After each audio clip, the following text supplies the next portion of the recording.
Welcome to the San Antonio Book Festival, everyone. This session is called It's the End of the World as We Know It, Creating Near Apocalypses. And I have the pleasure of being here today with Nicky Drayden, who is the author of the series Escaping Exodus, Symbiosis. And we'll have her to talk about that. And then I also have here Jenn Lyons, who's here to talk about book 3 in the Course of Dragons series called The Memory of Soul. So very exciting to talk about. And before we get started asking them some questions, I want to remind you that after the session or during the session, all of their books are available from the Nowhere Bookshop. And so you can find the link in the festival and make sure to go ahead and order copies of their books. And then also I want to make sure we thank all of our sponsors for being here and being a part of us and helping this happen. We're so excited. So I want to start off by making sure we know that these are 2 books that are actually part of a series. And so I was wondering if both of you, and we'll start with Nicky and then we'll move on to Jenn, could give us a little synopsis of where we are in the story world that you have created so that we kind of know where these books take place since we have book 2 and book 3 here. So if you want to give us a brief overview, that'd be great. Sure. All right, well, this is the first book, Escaping Exodus, and it is an Afrofuturistic love story that takes place inside of a gigantic space-breathing beast the size of a small moon. And we have a matriarchal society. It's very classist and lots of class division, lots of gender issues, and lots of just kind of chaotic and like weird and gross things because people are living inside the belly of this giant beast. And so there's like all these like microorganisms that are not so micro to humans because humans are kind of on that same level. And so yeah, there's a lot of stuff going on, a lot of people trying to have social upheaval and all those good things. And in book 2, I won't give any spoilers, but we kind of come to kind of like the realization after a love story and like you're married a few years and like reality starts to set in and you're dealing with trauma from saving the world and all that good stuff. So that's kind of what the second book is about, and also having to save the world again. Because you know that's how this kind of things go. But yeah, lots of, if you like I call it body horror, but make it homey, because everyone in the book is living in this really gross place, but to them it's just like all normal. And so like going to work, some people work in the heart and like that's just their day job, and so it's I don't know, it's all over the place and squishy. Body horror, but make it cozy. Yeah. Nice. I love it. All right. So my have an epic fantasy series, switching from science fiction to fantasy, called A Chorus of Dragons. And the first book was called The Ruin of Kings. And in it, I have excuse me while I try to remember what words are. So I kind of took the opportunity to take a well-established trope, which is the the poor orphan boy who finds out that he is a long-lost prince, and there may or may not be prophecies involved about him. And I wanted to flip it a little bit, and I did.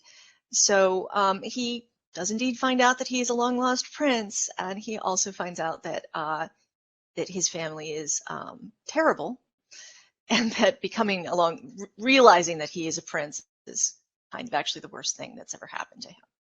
It doesn't make his situation better, it makes his situation much, much worse.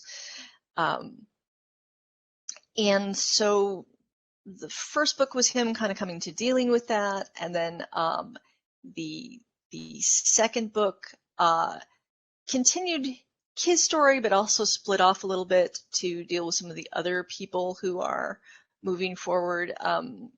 Ultimately, the whole story is kind of about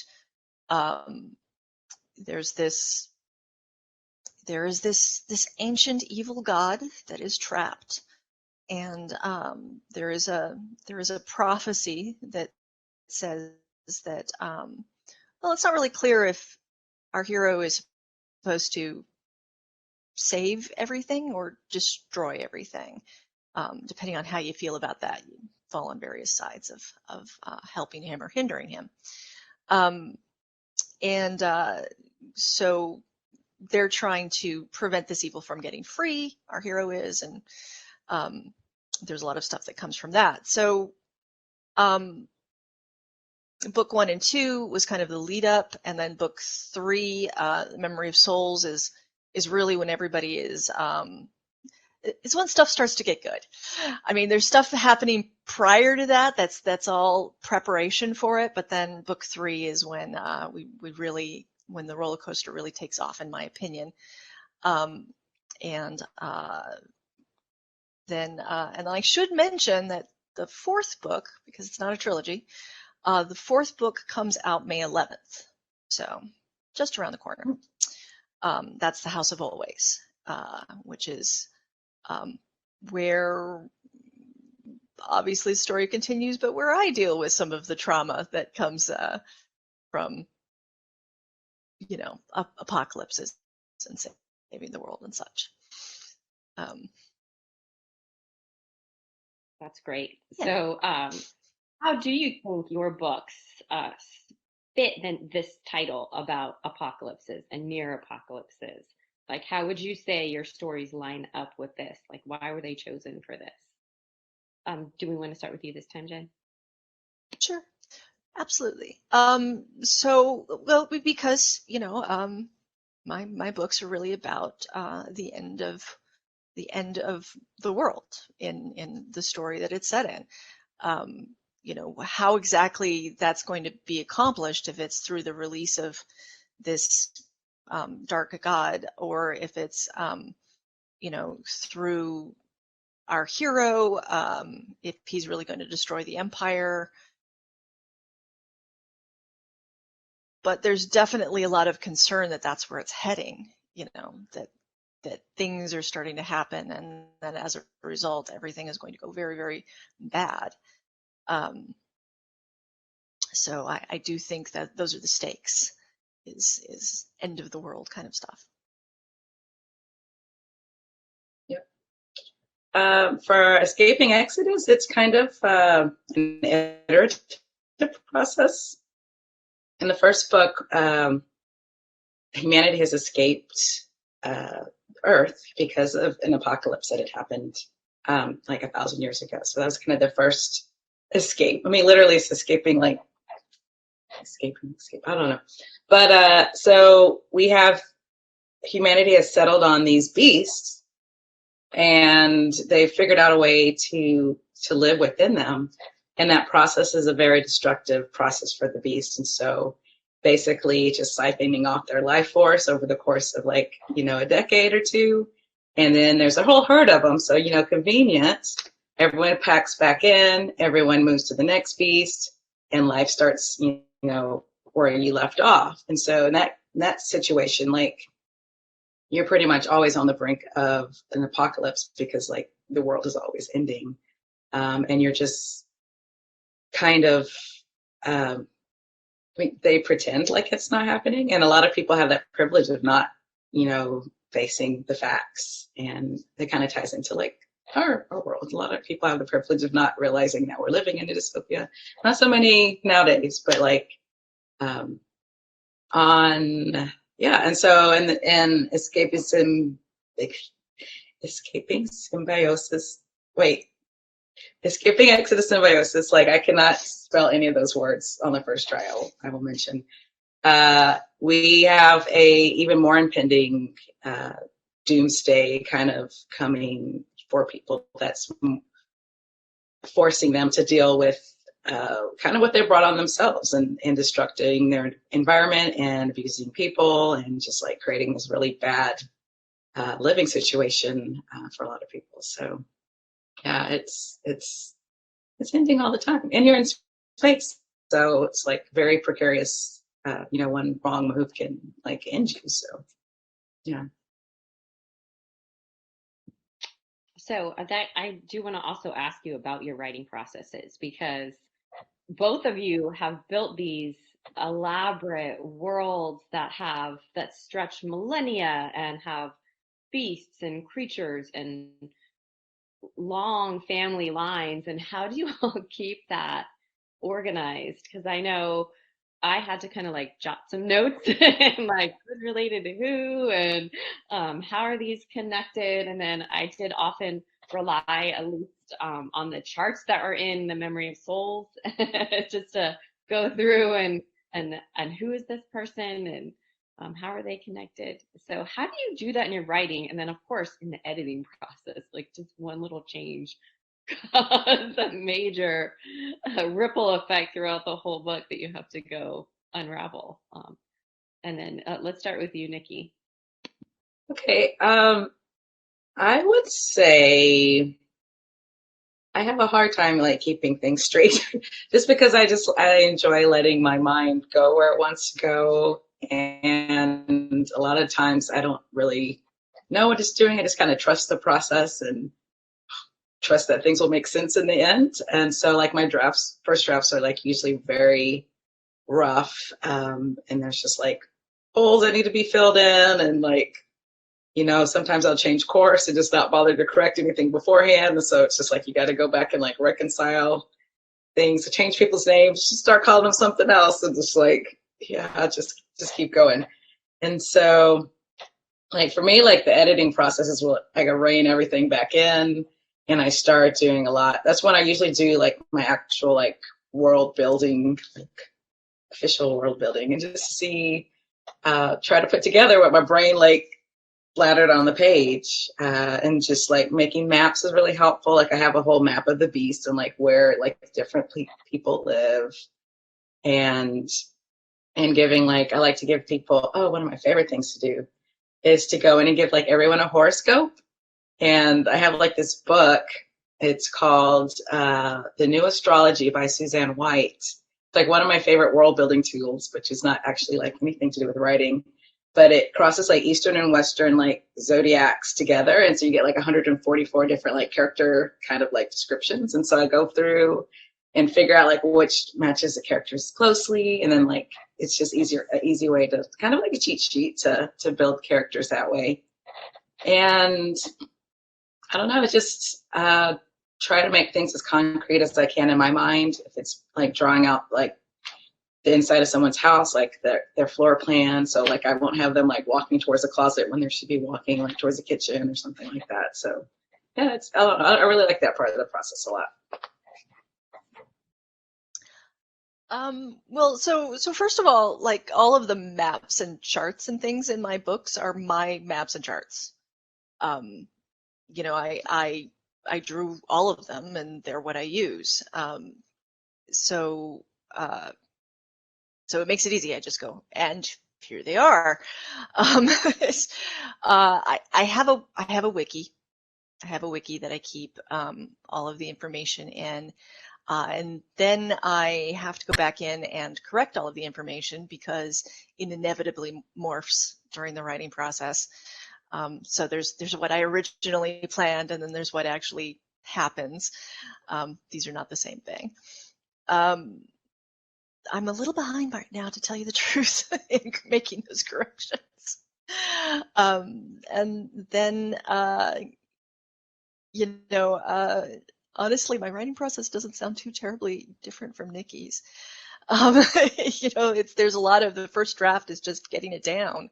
And, you know, the important thing is kind of for me is to keep going. So even if I change stuff, I mean, I've got a draft I'm working on right now, and first couple of chapters are like not right. They're not what I already know they're going to have to go back and be changed, but I got to keep going. So, yeah, I guess the answer is we don't keep it straight at first. Well, it makes it really fun to read and just explore all those worlds and kind of escape, which is kind of nice, but it's amazing how even when you're escaping into these other worlds, you also are learning and growing and reflecting on what's happening in the world. So one thing that I know is a big, there's a lot of questions is like, what do we get out of fantasy and sci-fi? What do we take out of that? What are the themes, the lessons that we can pull from this genre, these genres, in what we're doing in our everyday lives? Nicky, do you want to start? Yeah, that's a good question.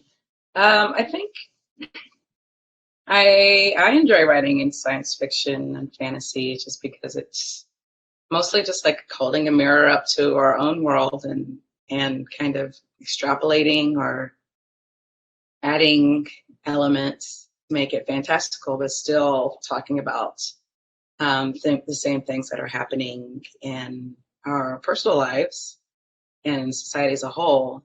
And I think sometimes it makes it easier for people to like digest concepts if they're introduced to them through a story that's a step away from reality, and examine kind of like why is it this way, and what would I do in this situation.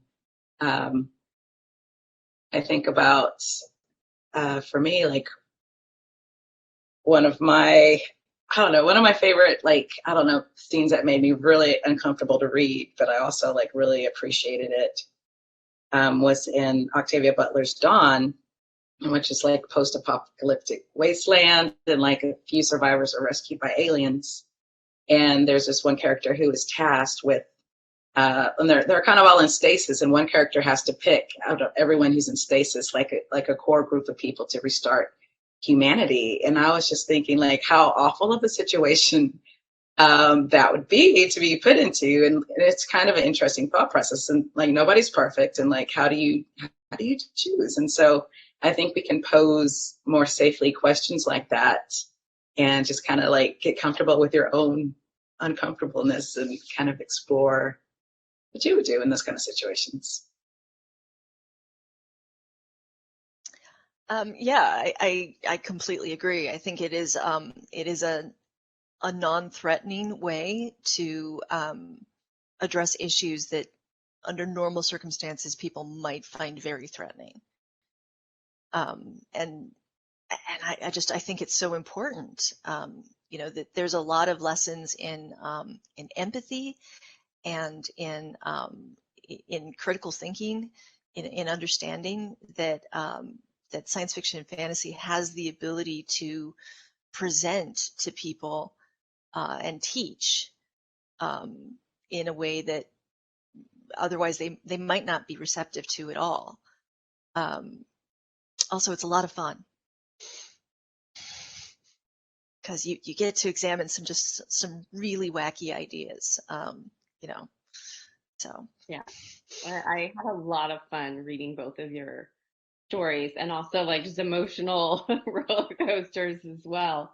And so, you know, what I do like you do, and part of that is the evolution of your characters too. Like, we're like, I like that for both of you, you have characters that are very gray in terms of like their elements of good, their elements of bad, they're flawed, they're you know, gods and goddesses, and also have these decisions that they don't always get right. And so I wanted to see if you wanted to like pick one that you think is really a good example of that, like a character that just has a lot of dimensions that maybe mirrors the human most. well, I mean, you know, people are complicated. So, you know, I think that this idea that somebody would be wholly good or wholly evil is kind of a naive way of looking at the universe. You know, people can be wonderful to their family and awful to, you know, someone they don't like. When I was writing the first book, I came up with this, you know, this character named Hyenso, who is, I mean, there's no sugarcoating it. She is working on board a slaver ship. This is not good. This is not a good thing. The fact that she is doing so because she herself is in unfortunate circumstances and it's kind of a survival thing for her. Okay, that might be something that you can forgive, but no matter how likable the character is, that's a thing that has to be grappled with, that she has that to answer for. There's other characters in the story who might be very, very likable. One of the main characters is a shape changer who eats people. She's very likable. She eats people. Yeah. So people are complicated. Yeah, I agree. People are complicated. It's good to be complicated. I think it brings elements of reality. I would pick like Seska, who's one of the main characters. She is like, in the first book, is next in line to be the matriarch and really does not want to be in that position at all. Kind of until it's taken away from her. And then she's like, well, maybe I did want to be that. But for her, it was interesting exploring kind of living in a dystopia, but dystopias are never like equally distributed. And so like she's someone who didn't really realize there was a dystopia to begin with. And so she kind of... I like that so much. Dystopias are rarely equally distributed. I didn't make that up, but it is absolutely true. And so she doesn't realize she's in a dystopia, at first. And so that's something she kind of comes into. And it comes, I think, a lot of the dystopian novels I've read, they're either, someone who's like in the dystopia and is trying to like scrap their way out of it, like by any means necessary, or people who are just kind of wake up and realize, oh, this is a dystopia. How am I going to use my privilege to just try to dismantle this thing? And also giving up, what are you going to give up by like, deciding not to live by the standards that protect you? And so she kind of has to kind of get on that boat and figure out what she wants to do and how she's going to use her power to like fight for the woman she loves, who is a beast worker who works in the heart, which is actually like a really cool job. It's one of my favorite jobs on those ships. But she's, I don't know, just kind of at odds and she's young. She's trying to figure herself out at the same time, trying to figure out society and how just deep and dark and twisted things are that she never thought to even question. Like who's building our houses? Where do these materials come from? Because they're like taking bones from the ships to make their homes and like hurting this thing that they live in. And people just pretend it's not sentient, but maybe it is. So it's just kind of dealing with her coming with that dissonance between the world she thinks she lives in and then the world she actually lives in.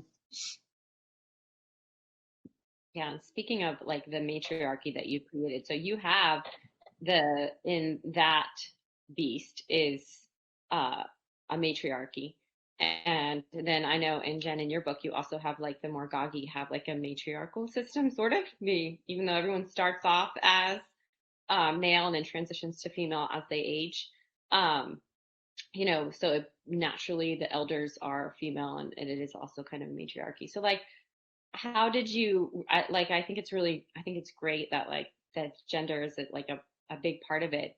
And so what are the like benefits to that, but also what are the drawbacks to having that inequality in the political and society system? My turn. I wanted to take kind of the patriarchy and flip it on its head. And also show that, neither of those things are good things. Like we need like a gender balance in order for things to function. And so some people might like be like, yeah, it's matriarchy, it's gonna be great. And they're like, wait a minute, this is getting like progressively worse and worse and worse. And these people are awful. And why am I going on this adventure? And And so, yeah, it's just to kind of show, like, I think the most like feminist person is a guy in this book, and like he has just values of like equality between genders, and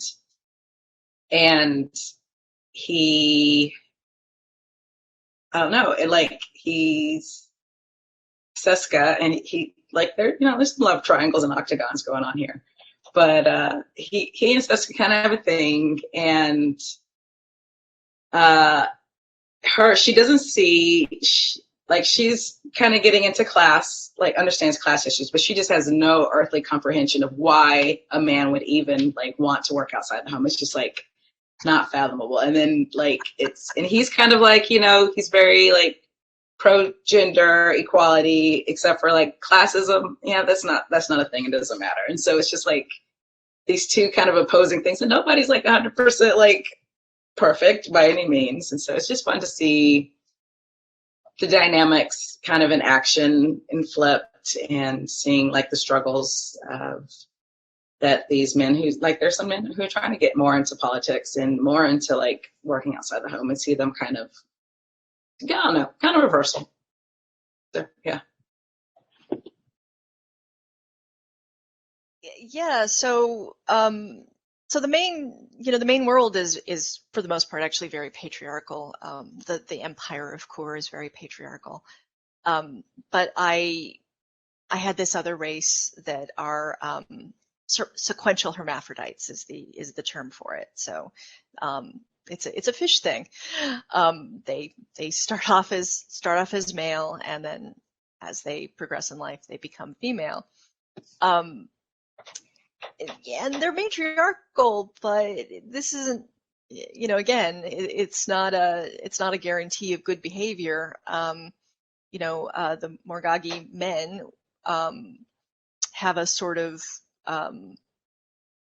you know, counting coup system. That's not the right word for it. But basically, being able to protect the elders is part of what they consider to be proof of bravery and courage. So they, you know, part of the difficulty between the Morgagi and the Empire in dealing with them is that, I mean, amongst other things, the Empire keeps sending men to talk to the Morgagi, and the Morgagi keep trying to invade and hurt and kill women, because that's how you get one over on your on another tribe, another group. But I mean, ultimately, this was just really that I didn't want it all to be, you know, I wanted to have different races, and I wanted those different races to not functionally be the same as just, you know, stock human. So you get to play with it. Yeah, and Nikki, you mentioned relationships and triads and octagonal relationships, and I think that's a little bit in both books too. So how do you like decide to develop those friendships and relationships and family structures, the you know, idea of found family and created family and biological, and like there's a lot of links there. So how did you decide to develop those?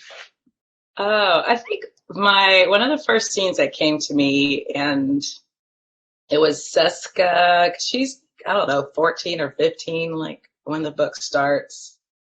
The first book starts, and so she's just gotten her period, and she's just kind of a late bloomer, and like her biggest like fear is like she has the family structures here. There are 9 parents within a family structure and 1 child, and so and they're kind of divided into different roles, and so she has to get the sex talk 9 times, and she is just like mortified by having, and like each parent focuses on like the heart parents are set of 3. They focus on like matters of the heart. World parents are just kind of like you know, making sure people, you know, do the right thing, have a good moral compass. And then there's the head parents who are kind of more practical and, you know, marry well and, you know, trying to advance the family kind of situation. So they get 3 different talks. and she's just really like dreading the last talk, which is going to come from her mother, who's the matriarch, and who's just very practical about who you should marry.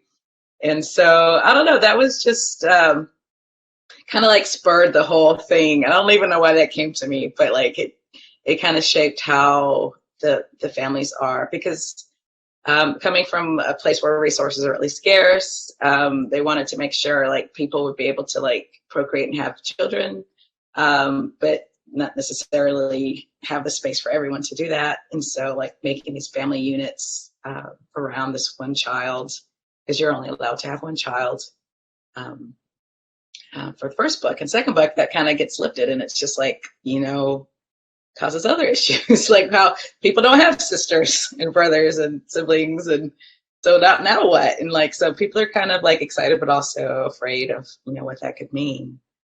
So yeah, I really enjoyed, and like found family, and just the way different cultures exist within the ship, and how the way like Jessica's period in the first book, I don't know, I'm talking about the first book a lot, but her period is celebrated very differently with her girlfriends or potential girlfriends family. It's just very more hands-on, just this loving thing, whereas in her family it's just very like staunch, like formal, you know, ceremony kind of thing. And so it's just like fun to like play those different details against each other, and just see how, you know, you form these families, and sometimes your family is not the family you want to be with, and you have to kind of forge out and figure out what you want that to look like. Sometimes your family tries to kill you. Yeah, I hear that one. I mean, you know, so obviously one of the core conceits of the book was going to be that the main character's biological parents were not going to be the people who raised him. And I pulled that out into, there's really kind of four main characters, and that I wanted that to be true of all of them, that they were not raised by their biological parents. So found family kind of, it's folded in. You can't, you got to talk about the difference between, you know, both the family that raised you, which is not found family, the family that, you know, you are biologically related to, and then the family you choose, which is found family. And, you know, that all just kind of evolved very naturally. You know, you start getting into, particularly when you're dealing with any sort of royalty, right? You know, this idea that everybody's keeping very careful track of who's related to who, just evolved pretty naturally based on that. But as the series has progressed, who's related to who has kind of expanded out, because ultimately an awful lot of this story is a tale of two brothers. So their relations and what has happened over the years between them became kind of important. So yeah, that's thus the terribly complicated family trees. Yes, but it just makes it more interesting too. Especially when you're dealing with immortals, because some of them are immortal. So, you know, yeah. Well, I was going to say, I noticed a connection too when in Nicky's book there's you know, making choices about who to bring out of stasis, and yours is kind of like, who are they going to choose to like reincarnate and bring back at times when that's a possibility for some of them, and those are similar choices, although who's making them very different. And so talking about choices, like both of these stories have those elements of making choices that are like quote unquote for the greater good, that might do harm at the moment.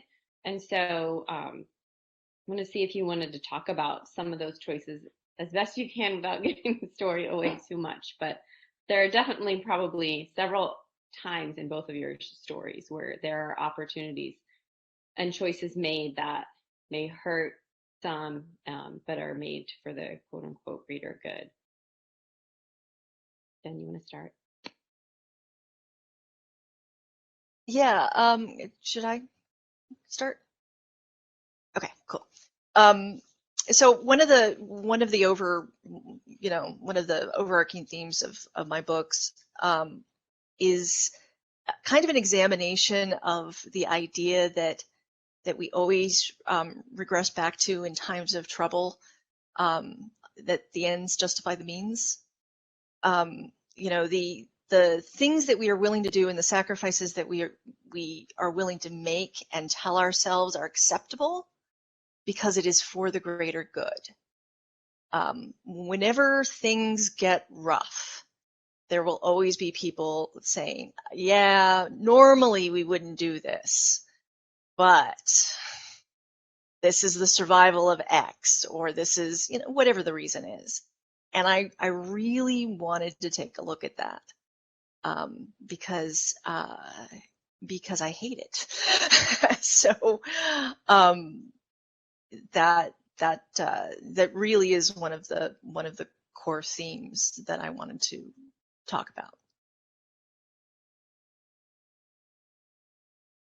Yeah.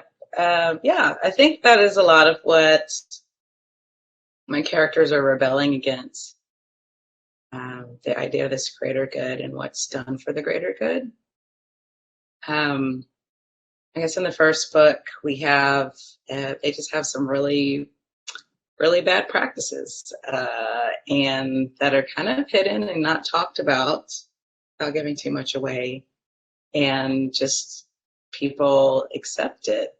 And there's these, so you have like beast workers who are kind of like a lower class of people, and Adala, who is the other main character, she's one of those, except for she is at the top of that that class, and so she has like the prime spot of working in the heart, whereas none other people are not. You can be working in like the nether regions and be dealing with like excrement and stuff like that. So that is not a good job to have. But working in the heart is good.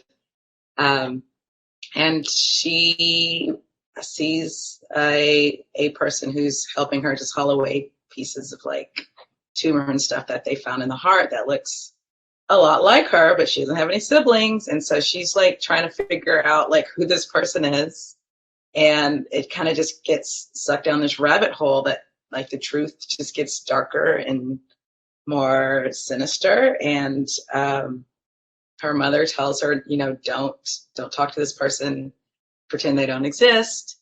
And that's just the way like life is. And she of course can't do that. And so she has to like kind of figure that out. And so, yeah, it's just, and that's things we do in our own lives. And like, how much are we willing to ignore that's going on, that we see plainly going on around us, but like don't do anything about? Yeah, and Jeff does have that. What are the parallels? Do you have any parallels to your work and your real life in terms of the choices? Are there choices that they make that are symbolic of choices the writers have themselves had to make? We might need a minute. Interesting. Yeah. Choices a character have to make, they're symbolic. The writers, I think I put a lot of myself into this book, and particularly Symbiosis, because it was just written at a very difficult time. And I think everyone needs to acknowledge like the books that are coming out now are books that were partially written in the beginnings of like the pandemic. And so just dealing with a lot of those things. And I don't know, I think authors in general just tend to put a lot of themselves in the book. Just dealing with like relationships and like dealing with your world slowly falling apart around you. I think we can all kind of just relate to that. And just dealing with like the inequality, the injustice, and figuring out, what you're capable of doing, because you can't do everything. You can't try to save everyone. You can't jump on every cause, because like you'll wear thin so quickly and burn out and then be useless. And so a lot of that for me personally is just trying to figure out like what I can do to help, and trying to like stick to those things as much as I can. And even if my narrow thing I'm trying to do to help, is very narrow and very specific, but it's helping people. And if everybody else does their like little narrow thing that's helping other people, I think once you add all those things up, it makes something good. So yeah. Ooh, well, I mean, I am aware that that I've probably never written a book where the main character knew who their parents were. That's just a thing. And it's not that I didn't know who my parents were. It's that a similar thing happened where I found out perhaps that people that loved me had not told me some fairly dramatic things, about the rest of my family, including the fact that they existed. So I agree with Nicky, though. I think that's just kind of an aspect of we can't help but write ourselves into our books. We tend to do it whether we want to or not. I think after I'd written the Ruin of Kings, somebody came back and said, this is a really interesting theme of of slavery and freedom and the need for you have this empire that practices some terrible things, and the main character at first isn't really willing to, or isn't aware. It's a place of privilege, that these are really things that shouldn't be tolerated. He's grown up with it, so he accepts it. But the idea that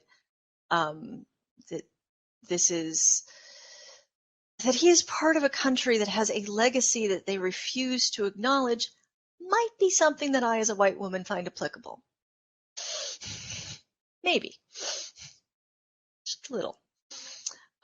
Yeah, we write ourselves into our work.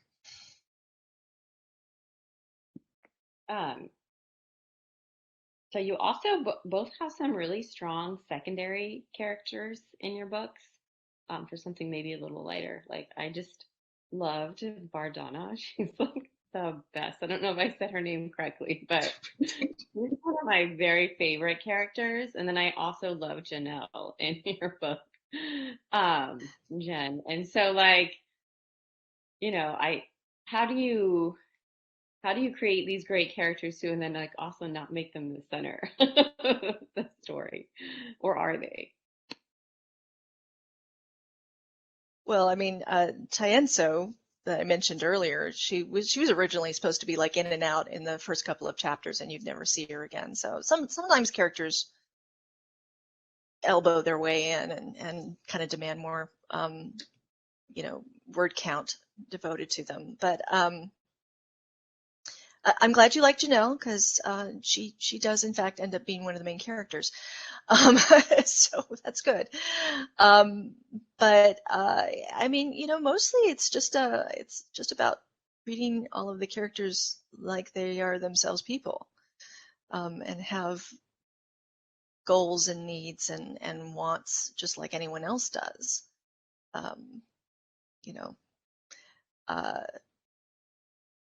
One of the things I've really always admired about Max Gladstone's writing is that he always, no matter how small the part, he always treats it with an enormous amount of dignity.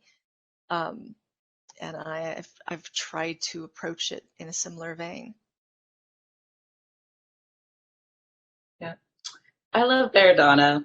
She was in the first book, but she got cut out because that scene got cut out. And so, like, I was just really glad I was able to bring her into this book, and she got a lot more screen time in this book. And she's kind of like she's Doka's one of the main characters in Symbiosis, and so he is the matriarch. Is like the position kind of falls on him because Seska doesn't want it. and he's the first male matriarch there's ever been, and he's just kind of dealing with that, and nobody wants him to be the matriarch, and everyone's trying to sabotage him. And he has Veridana is like there, has his back all the time. She's just almost to the point of just like suffocating him and like not allowing him to do what he wants to do. And she's just kind of like a motherly figure, even though they're like the same age, like this motherly figure, and who's just trying to help. And she's like, you want me to cut that person? I'll cut him. Like, just tell me what to do. Like, I'm on your side. Like, we'll put her life on the line for him. And it's just such a cute relationship that they have together. And she has no internal filter and just says like whatever's on her mind. So it was really fun to write her. I bet. So Juliana asks, other than COVID, are there any other future issues that you see on the horizon that you think are going to work their way into your novels? Okay. Well, I mean, you know, I did not. People are probably going to think that, you know, because book 4 kind of has 12 people trapped in a house for most of the novel, so people are going to think that's because of COVID, and it actually wasn't.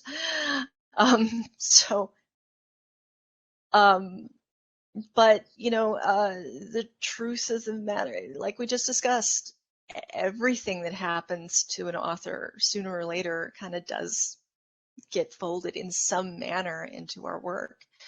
And I think right now we are having to deal with a lot of interesting, for various values of interesting, political, racial, you know, issues that we tried very hard to, you know, sort of sweep into a corner and forget about, have proven rightfully impossible to do that with. And so these are things that I think are going to definitely be written about. Yeah, definitely. I think also just like environmental issues is always something like I'm interested in, especially like making parallels, such as living inside of a beast and like devouring it slowly. I think, I mean, that's like not on our doorstep. It's in the kitchen, and I think I must be hungry because this is like a tell how much in kitchens. But yeah, it's we have a lot of things that we're going to be quickly having to like scramble and deal with. And I think hopefully, I know this is happening in some places, but using like futurists and science fiction writers and fantasy writers to like brainstorm ways to like get us out of this problem, because we've been thinking about these things for, you know, so long now. And so like if we can use, you know, put our knowledge to more practical use and just be offer our services for think tanks to kind of get us out of these kind of things, I think would be good. Yeah, I heard somebody say recently that that particularly for science fiction, but I think it's true for fantasy too, that that we don't actually, science fiction doesn't actually write about the future. We write about now. And yeah. That's a good point. So I know that we have book number 4 coming for you. Is there going to be anything more in the world of? I'd never say never. I didn't know the second one was coming, so maybe there's a third one. I don't know. I think it just depends on what the muse says. Mm-hmm.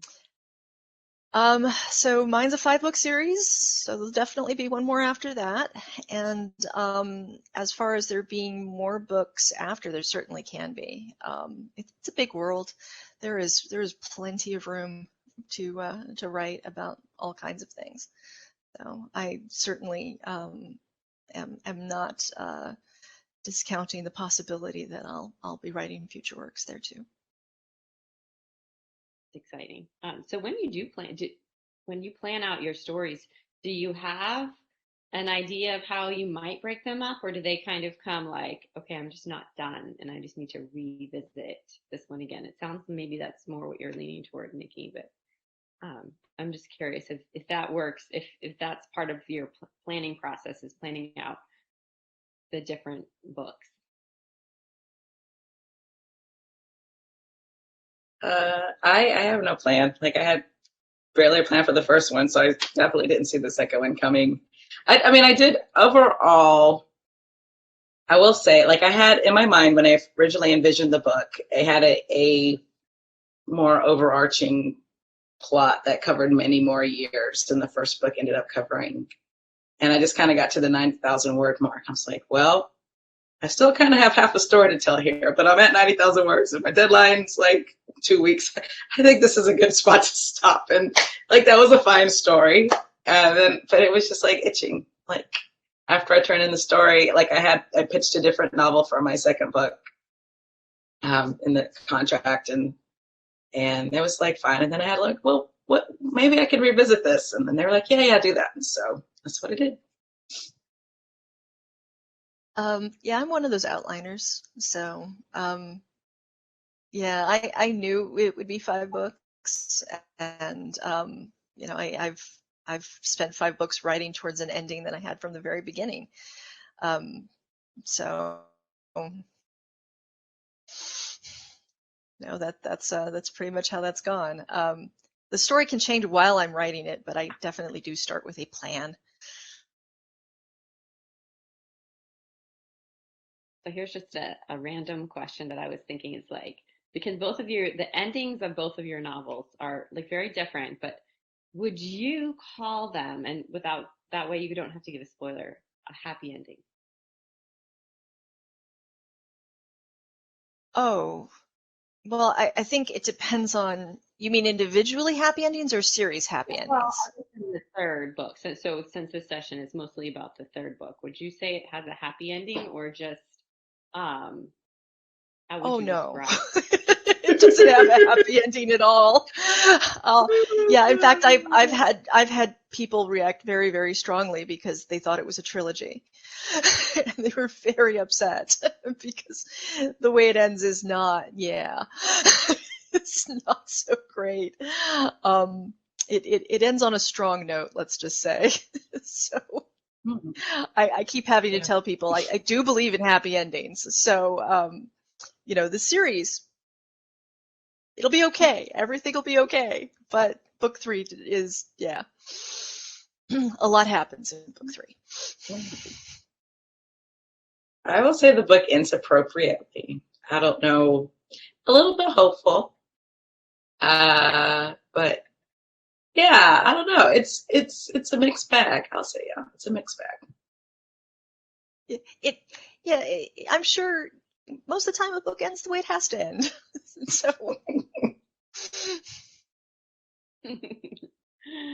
A happy ending doesn't always work. So I completely agree. Juliana, she related to, I think to Nikki, to your not always knowing where you're going until you get there.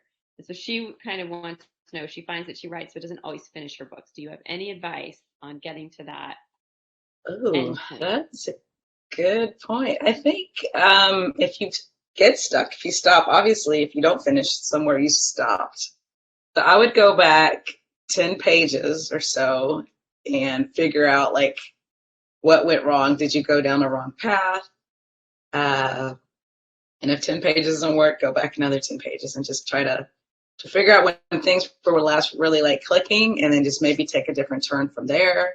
Sometimes you just write yourself into a corner and like you don't know where to go from there. And I've done that many times, and it sucks to like have to like scrap what you've written, but like sometimes it's necessary. I used to be that person. I would write and not ever be able to finish a novel for years. That was true. For me, what got me through it was 2 things. One is I became an outliner, and 2, I learned to write fast. My first draft, I learned to write very, very fast. Because what I learned is that if I took too long to write it, I would kind of overanalyze. And suddenly I would just be rewriting and rewriting, and I'd get to the 3/4 mark, and it would just everything into my mind would fall apart. You know, it was enough time for my mental hobgoblins to come and attack.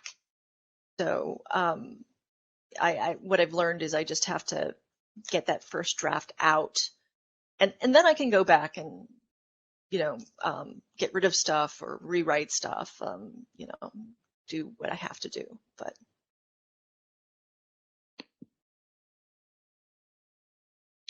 so do you have any other advice for writing others?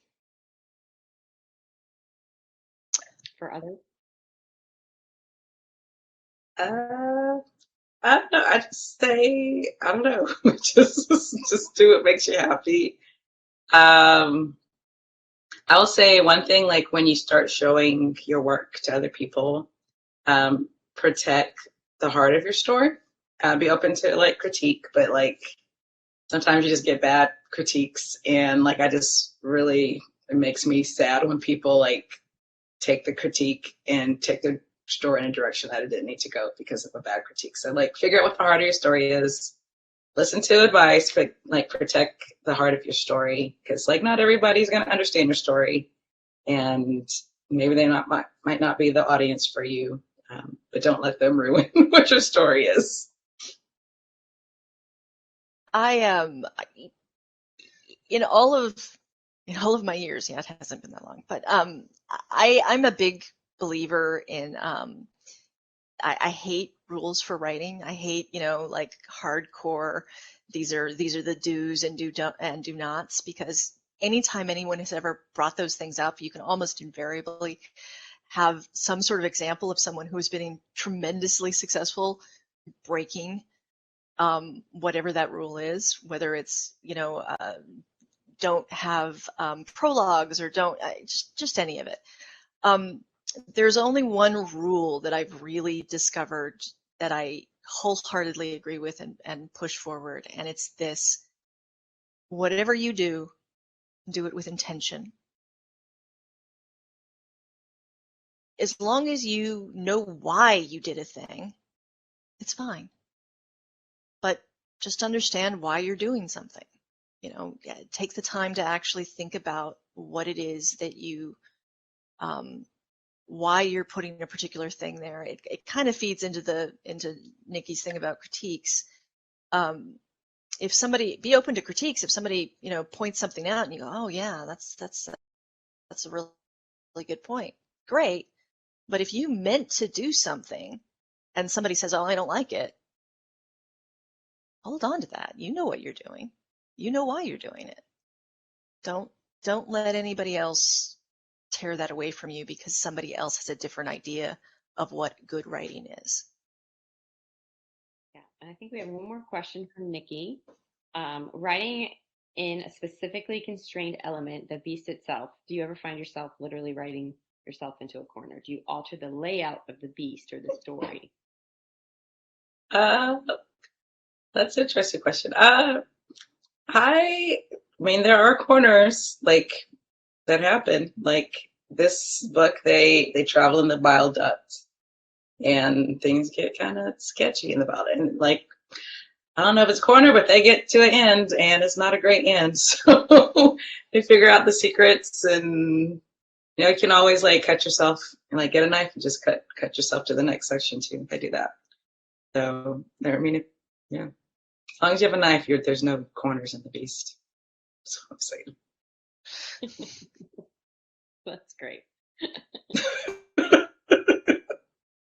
That's perfect. I love it. And I think that is about time now. So I want to thank everyone for joining us, and thank you, Nikki and Jenn, for joining us and talking about your books.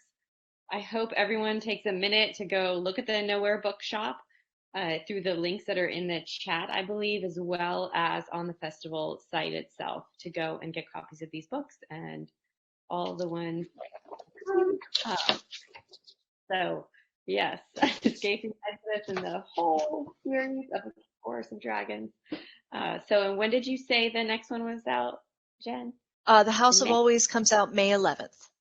Okay, so you can probably pre-order that, and thank you all for coming. We appreciate it. Okay, thank you. Bye. Thank you.